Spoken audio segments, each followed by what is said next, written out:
I'm only a little bit late. Is that local celebrity Josie Heller? Mm? Fresh from cutting the ribbon of the brand new Alamogordo Chevrolet dealership? Oh my word. Hot dates and hotter deals. Please, no autographs. But if you want a souvenir, I am just dripping in swag. Ew. Well, it is unseasonably warm, especially in that getup. Why the big disguise? Disguise? The jacket, the bumblebee shades, the hair scarf. It's not a disguise, it's a uniform. War paint gets me in the Josie mode. A uniform that keeps you from being recognized, like a spy. I was going more for Isadora Duncan. You know, je vais à la gloire. Klingon. It's French! The language of love. My love language is words of affirmation. Well, you're a big dumb idiot. That's the stuff.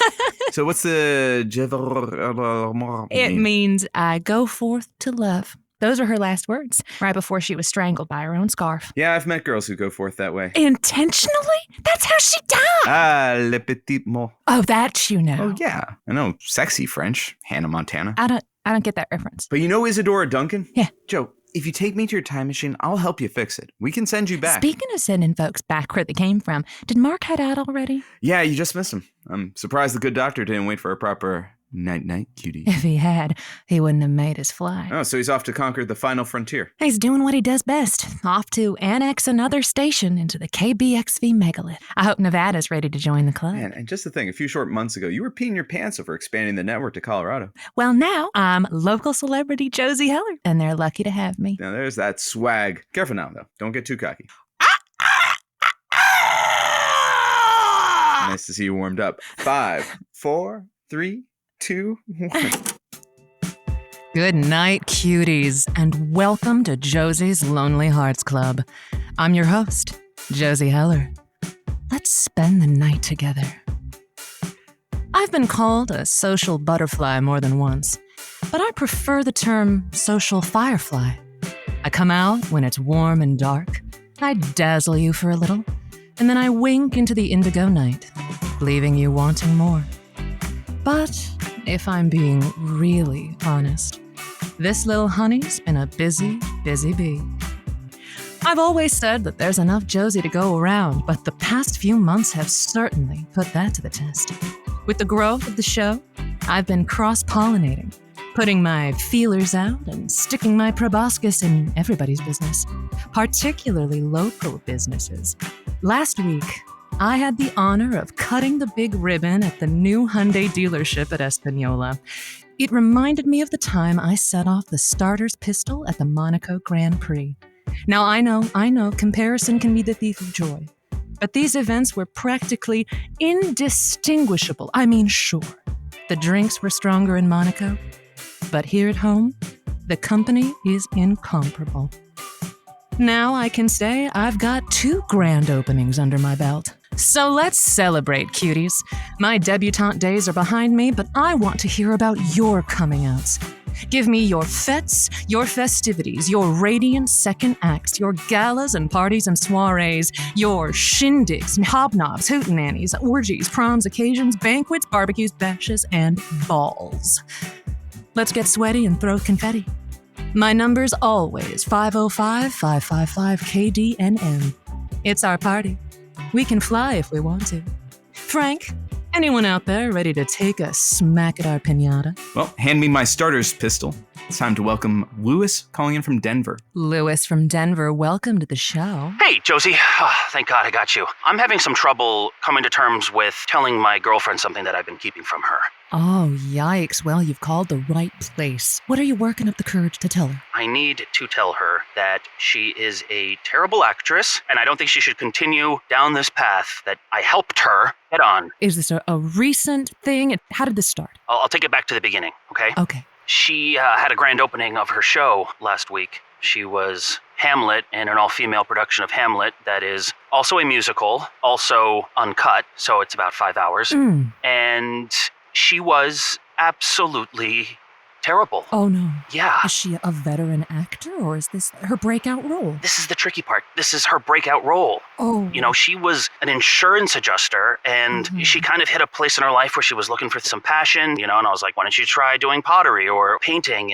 And she tried an acting class, you know, and she loved it. And I supported her, and I told her to quit her job. Oh. She quit her job. Oh. I'm friends with the guy who runs his production company, so I paid for a lot of the show, and that's how she got Hamlet, because she had no previous acting experience, and she loves it. Oh no, where does it go wrong? It's not that she's bad at portraying Hamlet. She can't portray a real person. Oh. She would do this thing with her forehead where she would scrunch it up, and she always had her eyebrows raised. She did it the entire time, all 5 hours. And she kept touching her face. Oh. She had no vocal modulation, so it was all one note. And she didn't blink. She didn't blink once. I was sweating. I was embarrassed. I was embarrassed for her. I was embarrassed for me. I was embarrassed for everybody that was there.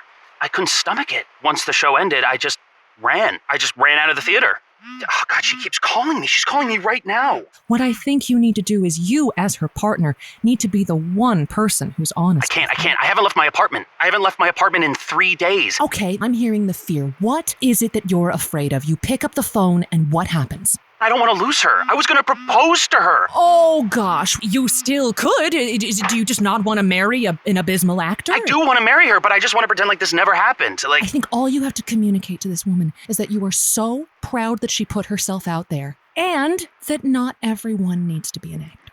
It's not a but, it's an and. I'm so proud of you. Those are so many hard lines you had to learn. And what are we going to do next? Do you want to marry me? Who can act when they've got a wedding to plan? She's going to... Oh, wait. Oh my God, the police? She sent the police? God, she is so obsessed with hearing how her performance was. Or, Louis, you have holed yourself up in your apartment for 4 days with no word to her, and she could be afraid that you're dead. Oh my God. You see what happens? All because you can't communicate. You're right. She thinks I'm dead. Oh. That's got to be a good place to come from, right? And then I go, baby, I'm alive. You're terrible at acting. Let's get married. That is... She's going to be so happy. She's going to be so relieved that I'm alive that she won't be angry at me. She might be more amenable to the constructive criticism that I'm sure you'll present in a compassionate, constructive manner. Use the sandwich method. What great lighting design. Also, you're not very good and consider a different line of work. Oh my gosh, the costumes. I'm alive. I love you. It's like watching an alien learn how to control a human body. Let's spend the rest of our lives trying to make each other happy. God. Uh-huh. Thank you, Josie. Going to rip off the Band-Aid. All right, well, break a leg. How about we take this show into Act 2? All right. Well, waiting in the wings, we have Renee calling in from Boulder. Renee from Boulder, welcome to the show. How can I help? Okay, so I have this friend who's like one of my absolute best friends. We met in college. She's awesome. Her name is Keisha. I maybe don't have like the best self-confidence, and I know that about myself. It all comes from my parents not supporting my dreams of being an artist from like a very young age. But like, you know, when you have that friend who just like thinks everything you do or may turns to gold, like, yeah, it's so lovely to have that. We are so grateful. I suddenly, I was like, I don't want to work for my parents' whitewater rafting guides company anymore. I want to open up my own arts and crafts store, and I did it. Oh, good. Wonderful. I've never felt better and more excited about something ever. It's called Renee's Rainbows. Now, then my friend, again, love her, so supportive, so sweet, great, calls to tell me, surprise, I'm opening up an arts and crafts store right next to yours. Oh. We can go through this together, even more to talk about, even more to connect on, even more ways that, quote, she can support me. That doesn't work. To have two businesses of the same variety next door to each other, that actually makes my business worse. Here it almost seems that her support is verging on smothering. Absolutely. Yes, smothering is a great word. I hadn't even thought of that, but I do feel suffocated, honestly. But is the intention that you two are both operating independently of one another, just as neighbors? That's the plan? That's her plan. I mean, yes, correct. Oh. And she's like, yay, we can talk about this every day, connecting on this one thing, which is so nice. But I see. I have my soft launch coming, and I swear she's going to end up opening hers before. Have you told her point blank, neither of us might succeed if we're so close to each other? No, I haven't been able to kind of express that. You know, I never want to lose my cheerleader. Mm-hmm. Something needs to be said. You're right. And that's why I came to you, of course. Renee, I'm going to stop you for a second because now something else is coming clear. You've talked a lot about how supportive Keisha is to you. Are you there for her? have you supported any of her ventures, or does she feel like she has to copy you in order to get your attention? To be honest, I didn't really know she needed support. Things seem to always be fine for her. I mean, I don't know. She's kind of more like a rainbows and sunshines person, and I know I'm not. And yet, Renee's rainbows above your store. See, we all sometimes have to put up a front or put up a storefront. That isn't how we truly feel. So I just wonder if Keisha feels maybe that she would like to open her phone and have a supportive text. I see you killing it, Keisha. Every day you are here for me, and I don't know how you do it, you Energizer Bunny, but just in case you need it today, I love you and I'm proud of you. How much do you think that would mean to her? I guess I've never thought about it. Yeah. Maybe I could encourage her to open her own non-artistic business. Something else, something that she could find another passion that she's actually passionate about. I think that might be the best way forward, is to find out, hey, what would actually bring you joy, Keisha? And I think you genuinely need to step up and you need to show up for her and help her make that happen. If she wants to open a low country seafood boil shack, you got to stack her bibs. If she wants to open a computational science pop-up, well, get busy reading on whatever that is. Yes, that's an incredible idea. See, she's actually obsessed with small dogs. Oh! She also loves the ones with one of their legs is missing, and she finds a way to make a contraption where they can still walk kind of on four legs, but one of them's a fake leg. She could do something with that. Dog prosthetics exclusively for teacup dogs. And you know who could crochet little tiny dog outfits? Oh my gosh, I have the perfect pattern for dogs with two legs. This sounds like the beginning of an even richer, deeper friendship. I can picture those little dogs walking perfectly with extra wheels right now. Oh, how wonderful. You two could just be such a light to the community. I think this is the way forward. Thanks for calling in, Renee. Thank you so much. And if you're ever in town, obviously, don't forget to check out my store, Renee's Rainbows. You bet. The show would be hopping along on three legs without our sponsors, so we've got to take a quick break. Sit tight, cuties. We'll be right back. All right, that's ads. Oh, I forgot. Mark left us a little something to remember him by. And here I thought he took care of that last night. Hickeys don't count, you trollop. Here. Oh, it's all of us at the Christmas party in August at Charlie's back door. Yeah, it's a good shot. You look happy. We should hang it up. You and Ruby, Alex and me, the old gang, or the recently assembled gang. Good memories. My memories are still a little fuzzy. I think this was right before we all started tweaking and hallucinating. I mean, that's what we get for letting French Stewart bring the eggnog. Is he still missing? Yeah, as far as I know. I always thought he'd come back for his clothes, but maybe wherever he is, he doesn't need them. What was he thinking? I don't know. I don't speak French. At least it put an end to that 5 months of Christmas crap. Oh, you miss him. I like him a lot better wandering the desert. Dr. Mark, you idiot. Oh, well, look, that doggy door's still open. We'll keep in touch. Alex is still my main squeeze. She's in Reno. I wonder if she can get our show tonight. Oh, yeah, maybe. Washoe County? Washoe. Washoe? Yeah, it's on the list. And heck, by the time Dr. Mark's done, he'll have the whole world listening to her huffy voice. I think you mean husky. I have a husky voice. I sure sound, hello there, cuties. Husky. Hello. Ooh, Josie. Sumptuous, velvety, voluptuous. Ooh, good night, cuties. Oh, so huffy. Huff, huff, huff. Ooh, dating. Relationships, yes. Oh, it sounds like they're cheating on you. Stop. I don't... Maybe you should communicate. It is usually that advice, yes. Hey, does Washoe County sound familiar to you? I don't know, but you better wash yourself, Frank, because look, we're almost back from heads. Oh, keep it clean out there or I'll wash your mouth out. Mine was better. Yeah, it was. All right, I'll count you back in. 5, 4, 3, 2, 1. Welcome back to Josie's Lonely Hearts Club. We are celebrating our openings, our new beginnings, our grand starts, our galas. Frank, who have we got on the line next? All right. Opening our second half, we have Travis calling in from Gallup.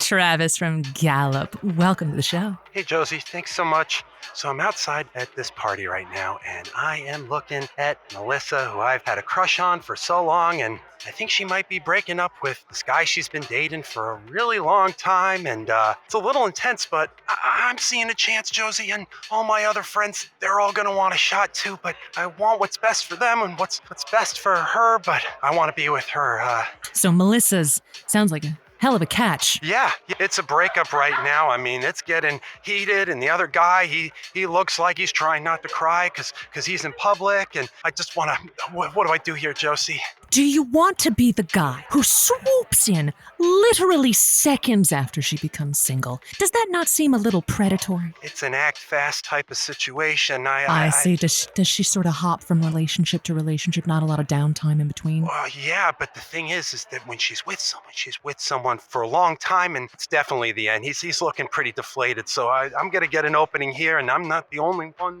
If you're willing to deal with the fallout of whatever you're witnessing right now and having that color the beginnings of your relationship, and you feel like that's something that you can work through together, and if you feel like you have to get there before the others, well then I suppose all's fair in love and Wait, guys, and war. Maybe we should put our phones in a locker or something. Would that be good? Yeah, good call. No secret That's tapes. a good idea. Yeah, that's probably a good idea. Travis, it sounds like you're not alone.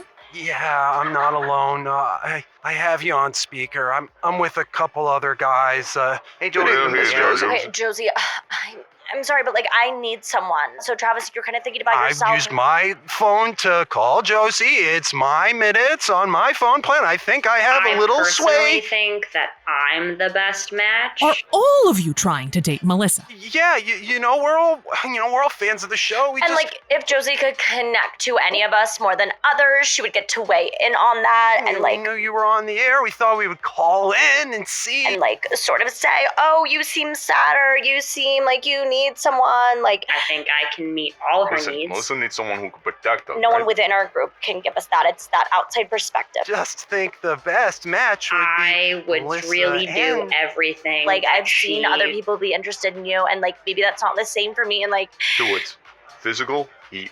We did bunny sit that one time, and Melissa was very caring to the bunny and very always brings up the bunny. Very caring to the bunny. Hey, gang. Hey, sorry. I just want to be cognizant of Travis's minutes and that I'm now speaking to a committee. This has never happened before, but hey, first for the show. How about everybody give me one sentence about why they should date Melissa? I'm going to go first. My minutes. I'm going first. Go for it. The bunny sitting thing is serious and real. Bunny sitting is a very important responsibility. It allows you to see care in the other person and show care to that other person. And we had that when we were bunny sitting. All right. She'd be your hutch honey. Got it. Next. Okay, Mary Hay here. So, I just feel like she's always in these serious committed relationships, and maybe a girl just needs to have fun, let loose, have a casual moment with a casual fun friend. She would have fun with me. Okay, well, maybe she doesn't want a serious thing with you, and you're being a little serious about this, and I'm down for whatever. Okay. Yeah, I think she's really hot. Yeah. And I would tell her that. Okay. I would take her to get coffee, and sometimes I'd pay. Yikes. Wow. So we have got a variety pack. A real... I don't know, Josie. I mean, maybe she needs someone with a little bit more experience, someone who, knows all the nice places, who's traveled a little bit more. I own my own car. And this. Here, I thought Melissa sounds like quite the snack. Yeah, shoot your shot, Joe. Guys, do you see how this might have backfired on you? Travis, if you and your friends want to go in there and you want to seize the moment right as Melissa is freshly single, well, go for it. But as long as your friendship remains intact, why not? It might be none of you. It might be all of you. It might be one of you. As long as you guys stay together. Josie, thank you so much for that perspective. You've really made me understand that friendship really is so powerful and important and magical. And I don't want to lose them just over an incredible, amazing, completely fulfilling, happily ever after life with Melissa. I mean, why would I want that when I get have my friends? Because I love you all. My absolute favorite people in the world, except for Melissa, which is why I'm going to go inside and talk to Melissa right now. Just me. See you guys later. All right, Josie, thank you so much. I appreciate it so much. They're locked out. This is my chance. Here I go. It sounds like Melissa's got a face that launches at least half a dozen ships. I'm feeling pretty launched. Do we have anybody else on the line, Frank? Yeah, absolutely. Next up, we have Lacey calling in from Dexter. Lacey from Dexter, welcome to the show. Hi, Josie. Thank you so much for having me. Of course, it's my pleasure. How can I help? I've been with this guy for like 2 months now. And like, he's great. He's perfect. He's absolutely wonderful. All my friends like him. Everybody gets along with him. And that's like great and all. And it was like really, really cute and really fun for like the first month. But it's gotten to the point where like literally he agrees with me on everything. He likes everything I do. Everything is a win. Like everything is great. I'm like, hey babe, actually I'm not going to hang out with you tonight. I'm going to go hang out with the girls. And he's like, oh my God, fun. Like, want me to get you a bottle of rosé, like to bring to the girls? And I'm like, sure. I'll be like, I'm gonna go clubbing, and I'll come out into the living room wearing like literally floss. And he's like, oh my God, babe, you look so hot. Have so much fun. Like this man lets me do and get away with anything. Riddle me this. Are you a competitive person? Are you sporty? Yes, cutthroat. I can see that. So some people, they like friction. You like to be tested and to surmount those tests. Yeah? Yeah. I kind of like it when someone gets upset with me, but like he's too nice. Well, then you need a partner that challenges you, and it sounds like this guy just isn't it. Yeah, I mean, it's like I want to get choked out for being bad, not smothered like with love, you know?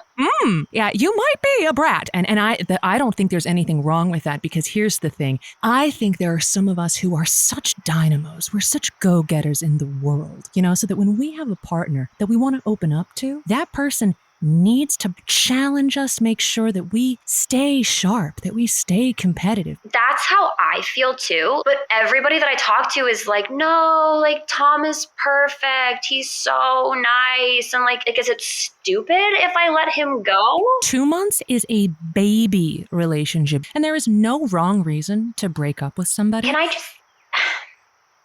What would you say if I didn't end things with him, Josie?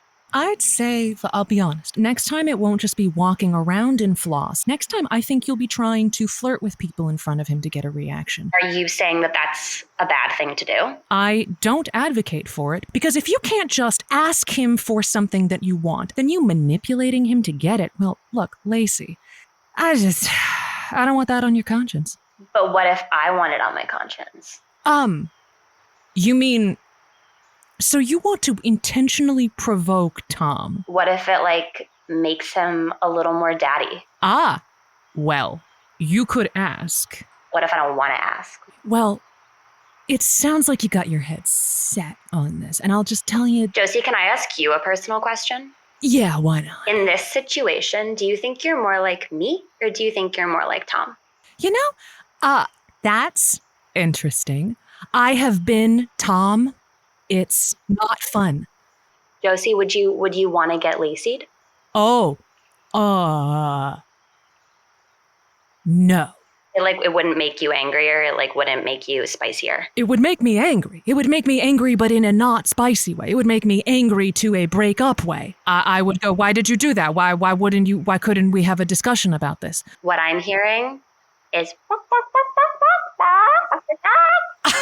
You're a chicken. I'm a chicken because I would prefer to not reverse engineer a kink with somebody by manipulating them. That makes me a chicken? Yeah, for sure. Okay, so now I know what you're doing, and I'm not going to engage. What have I done? You want me to chide you, and I won't. Josie. Lacey, thank you for your personal question. See, Josie, I don't think you understand. I might be a brat, but I also have a praise kink, so thank you. That's stupid. Also, thank you. I don't see how I can give you any substantial advice, Lacey. Maybe I don't want advice. Maybe I just wanted to talk to you. Well, that's nice. But I am here to provide a service. I don't think you want help. I think you want me to dress you down. I mean, you want me to Somebody sounds a little nervous, a little flustered. You just can't help everyone, can you? No, I guess not. But, you know, we can't all be perfect. Exactly. And I am perfectly done with this. So you have a nice night with Tom, the Wonder Loser. Toodaloo. Really good job on that call. Thanks, Frank. Well, I am well used to dealing with smarmy little brats. You could say it's an occupational hazard. Anyway, cuties, what a fantastic show we've had tonight. I've really enjoyed talking to you about all of the momentous events in your lives, to know that we are all growing and celebrating together. You can always come back home to our little club. It is cozy and warm. Anyway, keep your hot little hands off that dial, because we have a show coming right up. Frank knows it. You know it. It is called Shivery Timbers. Shivery Timbers, absolutely. Come sail away on the icy seas of the Arctic with your Captain Blue Balls at this late night exploration of the frostbitten crew of the Shivery Timbers. It is exciting. Come see the ice wall at the edge of the world. It is extremely dynamic and it is extremely cool. Shivery Timbers, a wonderful 12-part miniseries only here on KDNM and KBXV. You heard it here first. Night night, cuties.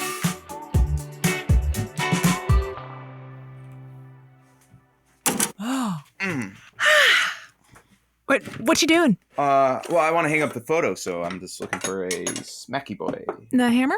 Yeah. Oh, well, now I cannot wait to see you DIY self. Shouldn't you be using a level? I think I'm tall enough without one. This guy? That's a wrench. It's a shame Mark had to leave while you two were just, warming up to each other. No more tears, Johnson & Johnson. We knew what it was when we got into it. Well, look at you juggling relationships. Yeah, well, the trick is knowing which balls bounce and which balls break. Here's the hammer. Well, I'm proud of you. Look at how you've grown this year. Shy Joanne, the part-time librarian, into this Joanne, the part-time librarian who has sex sometimes. Watch your hand. Yeah, wash your hand. Whoa, wash your...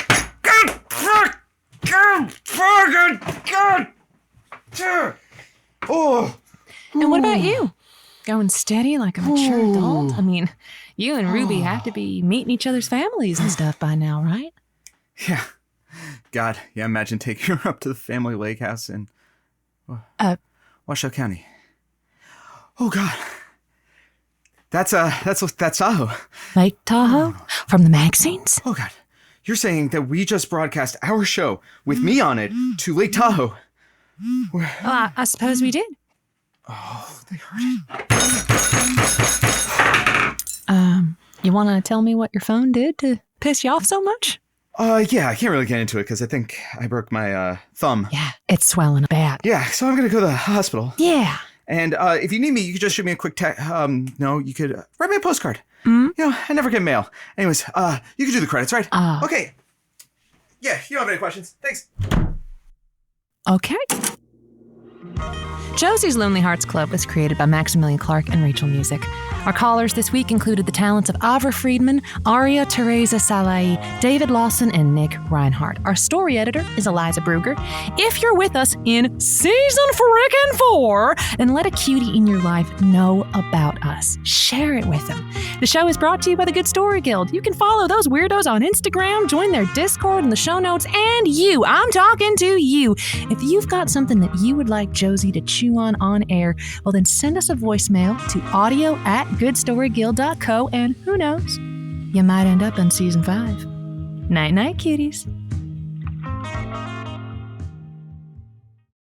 Oh, that's a good story. Guild!